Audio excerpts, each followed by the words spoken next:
The morning I drove up to the cabin for what I already knew would be the last time, I left the radio off the entire way. 2 hours of highway, mostly empty at that hour except for a few long-haul trucks, and I spent every mile of it sitting quietly with 66 years of decisions, the ones I was proud of, and the handful I still turned over some nights before sleep.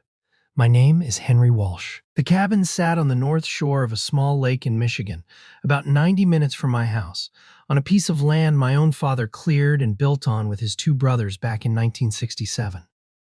Rough-cut timber, a stone chimney that smoked for the better part of a decade until somebody finally fixed the draw on it. A dock that had been rebuilt at least 3 times before I was even born. Nothing fancy about it. That had always been the entire point. It was the kind of place where the same chipped mug sat on the same shelf for 30 years and nobody thought to question it. My wife Diane bought me those 2 quiet hours on the highway. In a way, though she'd been gone 6 years by the time I made that drive. A year or two before the cancer took her. She told me plainly, sitting out on the cabin porch one evening while the crickets started up in the trees, that the place was mine to do with as I saw fit. Not ours. Mine. I remember telling her to stop talking that way. She only smiled and went back to her coffee. I wish, now, that I'd asked her what she meant by it instead of brushing past it. I grew up spending summers at that cabin. My son grew up spending summers there too, learning to swim off that same dock at 4 years old, Diane holding him steady under the arms while he kicked and laughed the kind of laugh kids only have before life gets its hands on them properly. My son is 36 now. He married a woman named Renee in the fall of 2019, and 3 years ago, with rent climbing everywhere and Renee between jobs, he called me one evening sounding genuinely worried and asked if the two of them could stay with me for a little while, just until they got back on their feet. I had a big, quiet house in Ann Arbor and nobody in it but me. I said yes without much thought. I didn't ask him, that night, what a little while was supposed to mean. I've had a long time since to wish I had, because by the time I finally understood the answer, I was already sitting across a lawyer's desk, quietly asking her a question I never imagined I'd need to ask about a piece of land my own father built with his bare hands. The first year was uncomfortable in the ordinary way that sharing a house always is. Dishes stacked wrong. The television left running too loud in an empty room. A bathroom schedule nobody had agreed to, but somehow everyone was expected to follow. Renee was pleasant enough when she wanted to be. She had strong opinions about how my kitchen should be arranged, and I let her rearrange it, because it wasn't a hill worth dying on, and because I kept telling myself the same quiet sentence. This is temporary. They're getting back on their feet. I never once asked what the actual plan was. I think, if I'm honest with myself, I didn't ask because I didn't want to sound like I was counting the days until my house was mine again, even though some part of me clearly was. Diane's portrait hung in the front hallway, a large framed print my daughter had taken at a family gathering years earlier and given me the Christmas after the funeral. Diane laughing at something just out of frame, the light catching her face in a way that photograph never failed to catch me off guard with, even after 6 years. I passed it every morning on my way to coffee, and some mornings it was the closest thing I had left to a conversation with her. One Saturday in early November, I came downstairs and found Renee in the hallway with a cardboard box at her feet. She had already taken 3 things down off the wall. A photograph of my parents on their anniversary, a small painting my sister had done of the cabin decades earlier, and Diane's portrait, which she was carefully wrapping in newspaper as I stood there watching. "What are you doing?" I asked, from the bottom of the stairs. She didn't look up right away. "Redecorating," she said. "The hallways felt cluttered for a while. I'm just trying to make it feel a little more like a home. More like a home." I asked her to put the photograph back. "I was going to store everything carefully in the basement," she said. "Nothing's going to get damaged." "I'd like you to put it back now, please," I said. She stood up then and looked at me with an expression I can only describe as rehearsed, like she'd been waiting for this exact conversation and already knew precisely how she wanted it to go. "You need to think about what kind of space this actually is for all of us," she said. "We've been here 3 years, Henry, and it's never once felt like ours. We contribute to this household too. We deserve to feel at home here." I looked at her for a long moment. Then I looked down at the newspaper wrapped around Diane's face. I didn't raise my voice, but I said something in that hallway that neither of us would forget for a long time. And it was the sentence that quietly set everything else in this story into motion. "You don't support this household," I said evenly. "You haven't paid rent in 3 years. You haven't covered a single utility bill. You've bought the groceries maybe a handful of times in all that while." "That's not fair," Renee said, her voice tightening. "We contribute in other ways." "Put the photograph back," I said. She set it down. Not back on the wall, just down, on top of the box, and walked into the kitchen without another word. I stood in that hallway a long while after she left. Then I hung Diane's portrait back up myself, straightened it carefully, and wiped a faint newsprint smudge off the glass with my sleeve. My son came home from an errand around noon. When I told him what had happened, he looked uncomfortable in the particular way he always has since he was a boy, whenever he's caught between two people he doesn't want to disappoint. "I'm sure she didn't mean anything by it, Dad," he said. "She just wants to feel settled. It's been hard on her, too. Where do you think you're going to live when I'm gone, son?" I asked him. He looked at me like the question had caught him off guard, though I suspect, somewhere underneath the surface, he understood exactly what I was really asking. That afternoon, I called a woman I'll simply call my attorney. I'd used the same small firm in Ann Arbor since Diane and I bought our first house together back in 1988. She knew the family, knew the cabin had been ours for generations, knew the basic shape of things. I asked her to meet with me that week. What I wanted to know when we sat down was simple. "If I decide to sell the cabin," I asked her, "am I required to inform anyone beforehand?" She told me plainly that I wasn't. It was mine, solely in my name. Diane and I had discussed adding our son to the title years earlier and decided, for reasons that felt important at the time and feel almost prophetic to me now, to wait until the timing felt right. The timing never did, and so it simply never happened. I asked her to find out what a fair asking price might look like on that stretch of shoreline. "I'm not in a rush," I told her, "but I'm not interested in waiting around, either." She called me back 9 days later with a number that made me sit quietly at my kitchen table for a long while before I answered her. "List it," I said. We listed the cabin in late January, earlier than most people put lakefront property on the market in Michigan. But my attorney knew an agent who specialized in exactly that stretch of shoreline, and she believed an early listing would catch buyers tired of waiting for spring. We asked for no sign on the property. I didn't want my son driving past it and finding out that way. I drove up alone one final weekend to go through everything inside. I took the whole day. I opened every drawer, every closet, every dusty box in the back bedroom I hadn't touched in years. I packed Diane's things. She was never a woman who collected much, so there wasn't a great deal. A handful of books she'd loved. A small wooden jewelry box that had belonged to her mother. A hand-knit blanket from an aunt of hers, given to us the year we were married. I took my father's old hand tools, the ones still worth keeping, and a cast iron skillet that had been in the family longer than I'd been alive. The kind of thing that doesn't look like much until you understand the weight it's actually carrying. I left the furniture. I left the curtains my mother had sewn by hand in the 80s. I stood in the empty living room in the late afternoon light, looking out through the window at the dock, still tilted slightly to the left, the way it had been my entire life, and I said a quiet goodbye to all of it, the way you say goodbye to something that can't hear you but that you need to say it to anyway. We had a clean offer within 5 weeks, over asking, from a couple who'd been searching that stretch of lake for nearly 2 years. They wanted a mid-May closing. I said yes. I didn't tell my son. I want to explain that, honestly, not to excuse it, because I've turned it over in my mind more times than I can count since. The cabin had never been promised to him. It wasn't named in any will I'd written, never discussed as an inheritance in any real, practical sense. It was mine, in exactly the same way the portrait in my hallway was mine, in exactly the same way Diane's small jewelry box was mine. I didn't owe anyone advance notice of what I chose to do with it, and I knew, with real certainty, that if I told him, Renee would be pulled into that conversation in a way that would turn it ugly almost immediately.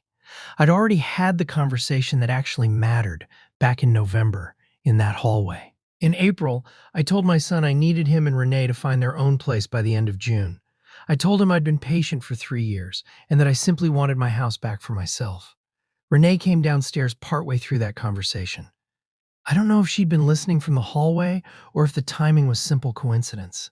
"You can't just do this," she said. "I can," I told her, "and I am." "We have nowhere to go," she said. "We have nothing saved. You've had 3 years and roughly $38,000 in rent and utilities you never paid," I said. "That could have been a down payment if you'd set it aside. I'm sorry you didn't." What she said next, I won't repeat in full. The shape of it was that I had never accepted her, that the portrait in the hallway had always been about control rather than grief, that I'd been waiting 3 years for a reason to push her out the door. Her voice climbed. I let her finish before I said anything else. "I want you to be all right," I told her. "I want my son to be all right. But what happens after June is a decision the two of you have to make, not me." "What about the cabin?" she asked suddenly, and something in the way she said it told me she already suspected something. "Are you going to hold that over us forever too?" "The cabin's already sold," I said. The kitchen went completely quiet. My son turned and looked at me, his face gone pale. "What?" he said. "It closed in May," I told him. "The proceeds are mine, and they're staying mine." He asked me why. Not why I'd sold it. I think he already understood that part somewhere underneath his shock, but why I hadn't told him beforehand. "Because it was mine to sell," I said, "and because I wasn't sure you'd have understood, not with everything else going on in this house right now." I don't know if that was entirely fair to him. I do know it was entirely true.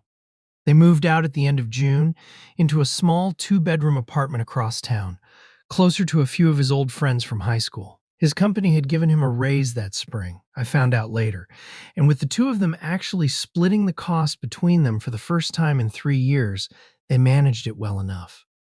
My son and I didn't speak for almost 7 weeks after they left. He finally called me on a Sunday evening in August. He didn't apologize outright. He's never been built that way. And if I'm honest, he comes by that trait fairly enough from me. But he asked how I was holding up, and I told him, and we ended up talking for the better part of an hour about nothing in particular. The Tigers' chances that season. Whether I was keeping up with the gutters before fall. His new supervisor at work. We talk most weeks now. He and Renee are careful with each other, and I mean that in the honest sense of the word. Careful, not warm. I've stopped expecting warm. What I have now is civil, and civil, most days, is more than enough for me. The money from the cabin sits in a managed account at my credit union here in Ann Arbor. Part of it I've set aside quietly for my daughter, who lives out in Denver and has never once asked me for a single dollar in her life. Part of it I've been considering giving to a local land conservancy that protects shoreline exactly like the stretch my father once cleared with a borrowed truck and two of his brothers. I think he would have liked that, honestly. He loved that land, the particular way you only love something you built with your own two hands. I drove back up to that lake once, about a month after the closing. I hadn't planned to. I told myself I simply happened to be in the area, and I pulled over on the county road where the tree line breaks and you can see the water. The new owners had already replaced the old dock, a proper one this time, straight and level, with a little floating platform out at the end. It looked good. Diane would have wanted a dock exactly like that. I sat in the car a long while with the window down, listening to a loon calling somewhere out on the water. It doesn't know anything about property lines or closing dates or what any of it cost me to finally let go of. It's simply there, the way it's always been, calling out across the lake as though it expects an answer back. I drove home after that. I made a pot of coffee, sat down at my own kitchen table, and looked at Diane's portrait from across the room, laughing at something I can no longer quite remember, the light still catching her face exactly the way it always had. She knew, I think, long before I ever let myself admit it. That's why she told me, all those years ago on that porch, with the crickets singing and her coffee going cold in her hands, that the cabin was mine to do with as I chose. I chose.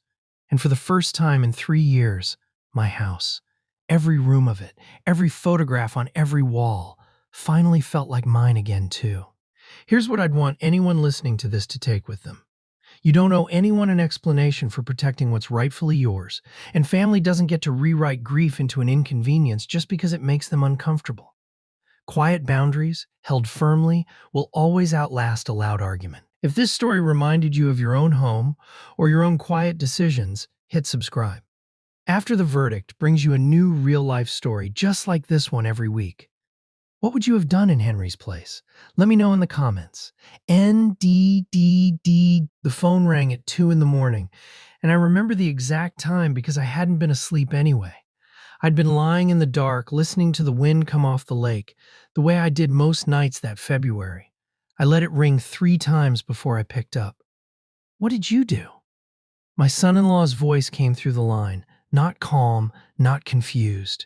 He was shouting. You've destroyed everything. Do you understand that? Everything. I held the phone against my ear and said nothing for a long moment. Good night, Grant, I said, and I hung up.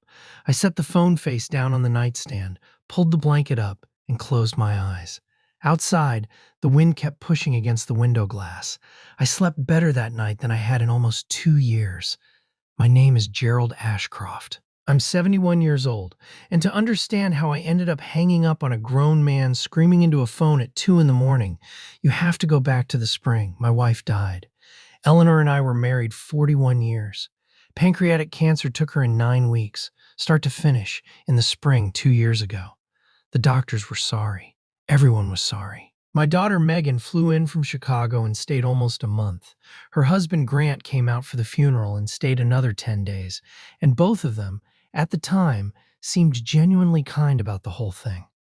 I spent 36 years as a civil engineer for the state of Wisconsin, most of it on highway and bridge infrastructure. I built an entire career on one simple principle. You don't trust a structure because someone you know put it together. You verify the load, you inspect the welds, you check the numbers yourself, every single time, no matter who's vouching for them. I forgot that principle exactly once in my life. It cost me almost everything I'd saved. About 4 months after Eleanor's funeral, Grant called me on a Sunday afternoon. Not Megan, Grant. And told me he wanted to talk about protecting what I'd built. That was the exact phrase he used. He worked for a mid-sized investment advisory firm in Chicago and had a habit of mentioning it in every conversation, the way some men drop the name of a golf club they belong to.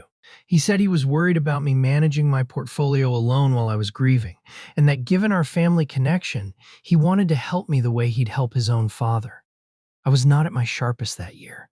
I was 70 years old, freshly widowed, and here was my daughter's husband telling me he had it covered, that I didn't need to worry about a thing. So I said yes. It was the single largest mistake of my professional life, and I spent 36 years being paid specifically not to make mistakes like that.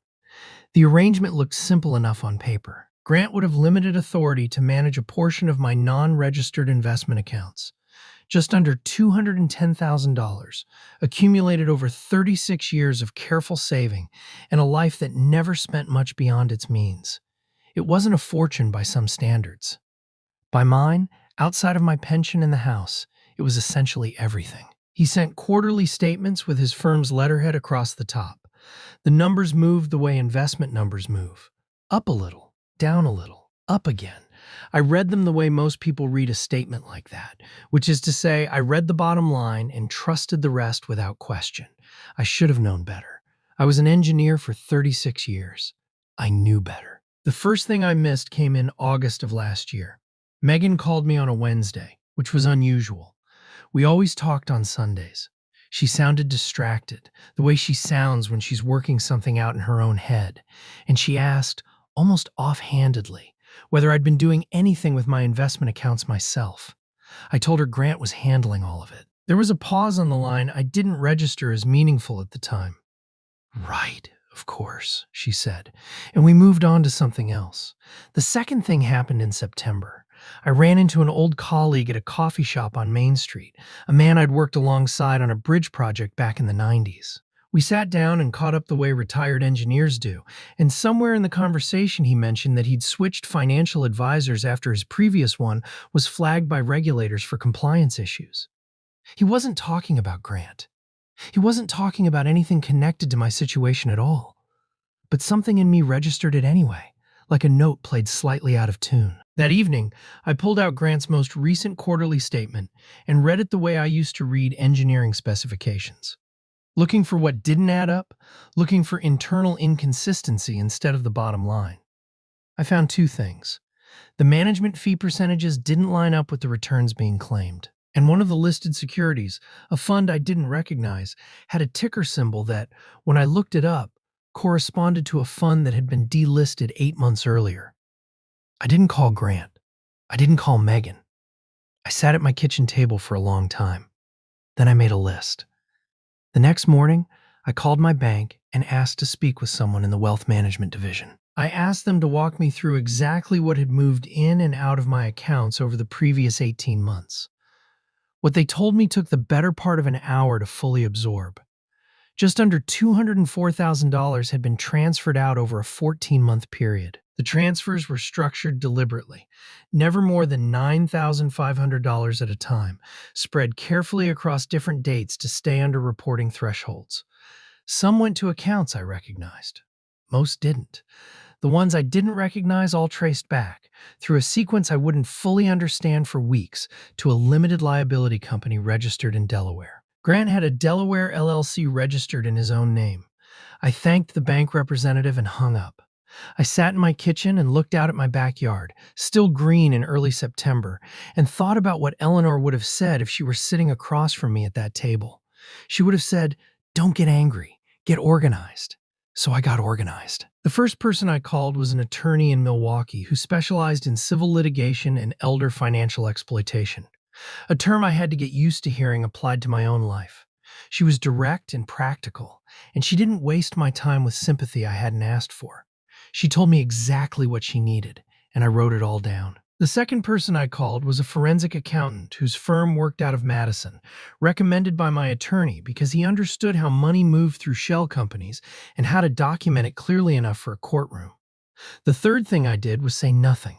Not to Megan, not to Grant, not to anyone. This is the part people find hardest to understand whenever I've told this story since. Why didn't I confront him immediately? Why didn't I call my own daughter that same week? The answer is that I spent 36 years watching what happens to a man who brings a problem to a client without the documentation to back it up. You don't get the problem fixed. You get managed. You get told you're mistaken, or overreacting, or that you simply don't understand how things work. I understood exactly how things worked, and I intended to make certain that when I finally moved, no one could tell me otherwise. Over the next 3 months, the forensic accountant traced nearly all of it. $201,000 I could document with total certainty. The Delaware LLC had been used purely as a pass-through, and from there the money went in several directions. Some paid down a line of credit in Grant's name. Some landed in joint accounts he shared with Megan. And a significant portion, close to $82,000, had gone toward a down payment that fall on a lakefront cottage on Lake Geneva, 90 minutes from where I sit right now. My accountant sent me the listing address, and I looked it up myself. 4 bedrooms, a private dock, a boathouse. The photograph showed it in summer. Blue water, a cedar deck, Adirondack chairs facing the lake. It was beautiful. Megan had posted photographs of it herself that August, holding a glass of wine on that same deck, looking genuinely happy. The caption read, "Our little piece of paradise." I kept my phone face down for the rest of that evening. Around the same time, Grant also traded in the SUV he'd been driving for 3 years and replaced it with a brand new Range Rover. I know this because my accountant found the purchase record, and because Grant himself had mentioned it to me on the phone that October, in passing, the way he mentioned everything. Casually, warmly, like we were simply 2 men talking. "Finally upgraded the truck," he'd said. "Life's short, right?" I agreed that life was short. My attorney filed the civil claim in November. The defendants were Grant, by name, and the LLC. We named the joint accounts as well, purely for asset tracing purposes. The claim sought $201,000 plus costs on the grounds of breach of fiduciary duty, fraud, and unjust enrichment. That same week, on my attorney's advice, we filed for a temporary restraining order and an emergency asset freeze. Under the law, a court can freeze a defendant's assets when there's a credible claim and a real risk those assets might otherwise disappear before judgment. The cottage qualified. The Range Rover qualified. We had the documentation to support every claim, and the forensic accountant's report was thorough enough that the judge granted the freeze within 5 days of filing. Grant's accounts were locked on a Tuesday morning in November. Megan called me that same afternoon. She was crying. She asked me what was happening, why her lawyer's office kept calling, why their accounts had suddenly been frozen. I told her, as calmly as I could manage, that I had filed a civil claim against her husband for taking my money, and I told her exactly how much and exactly what my accountant had found. There was a long silence on the line. Then she said, "Dad, I didn't know. I don't know, even now, whether that's entirely true. I genuinely don't. My attorney tells me it doesn't matter for the purposes of the civil claim itself. I've spent a great deal of time turning it over since, and I think I believe her. But I've also learned that belief is something you have to hold carefully, at a distance, until enough time has passed to trust it fully. I'm sorry," I told her, and I meant it. "We'll talk more once things are clearer." The proceedings moved faster than I expected. Grant hired his own attorney, who first tried to challenge the freeze on procedural grounds and failed, then attempted to argue the transfers had been verbally authorized as part of a broader investment strategy that happened to include a holding company. My attorney was entirely calm about all of it. She produced the quarterly statements Grant had sent me, cross-referenced against what had actually existed in the accounts. She produced the forensic accountant's full report. She produced 4 years of my own financial records, showing exactly how I had invested, carefully and conservatively, in every year before Grant's involvement began. The case reached the county circuit court in January. It never went to a full trial. Grant's attorney negotiated a consent judgment in the second week of proceedings, $193,000, slightly under the full claim, accounting for a small number of legitimate advisory fees that could actually be documented. The judgment required the sale of the Lake Geneva cottage, with proceeds applied first against what he owed me. The Range Rover had already been liquidated as part of the asset freeze months earlier. My attorney told me I had the option, through the court-supervised sale process, to bid on the cottage myself. There were two other bidders at the court-supervised sale in April. I bid $492,000, roughly $12,000 above the next highest offer. The legal logic was simple enough once my attorney explained it to me plainly. By bidding myself, I helped ensure the sale price stayed fair and that the proceeds, after court costs and the mortgage discharge, were maximized for everyone with a legitimate claim on them, including, eventually, whatever remained for Grant and Megan once my judgment was satisfied. I won the bid. I moved into the cottage the first week of June. I want to be honest about what this cost me, because I don't think this story means anything if I only tell you about the parts that felt like justice. Financially, I recovered most of what was taken, but not quite all of it. The attorney's fees and the accountant's fees ate steadily into whatever I got back. Emotionally, I have a daughter I now speak to only occasionally, and every single conversation requires both of us to navigate something that may not be fully navigable for a long time, if it ever fully is. I have a former son-in-law I will, in all likelihood, never speak to again as long as I live. Eleanor would have known exactly what to say about all of it. She had a gift for finding the one sentence that named a thing precisely, the way I never quite could on my own. I've spent a lot of quiet evenings on that dock these past few weeks, trying to find it myself. What I keep coming back to, sitting out there most evenings, is the same principle I built my whole career on. Structures hold, not because we trust them to, but because we verify them ourselves, every time, no matter who assembled them or how much we love that person. I trusted someone I should have quietly verified instead, and it cost me nearly 2 years, most of a friendship with my daughter, and a great deal of my confidence in the people closest to me. I don't intend to make that particular mistake twice. At 71, I'm not sure I have the years left to spare for a mistake that size a second time. I'm sitting on that same dock right now, on a Thursday evening in late June, writing this down because I think somebody out there listening might be standing exactly where I stood 18 months ago, trusting a version of family taking care of family that hasn't actually been verified with anything beyond good faith and a warm tone of voice on a Sunday phone call. The lake is doing what lakes like this do in early summer, that particular shade of blue-gray that shifts with the light every hour or so.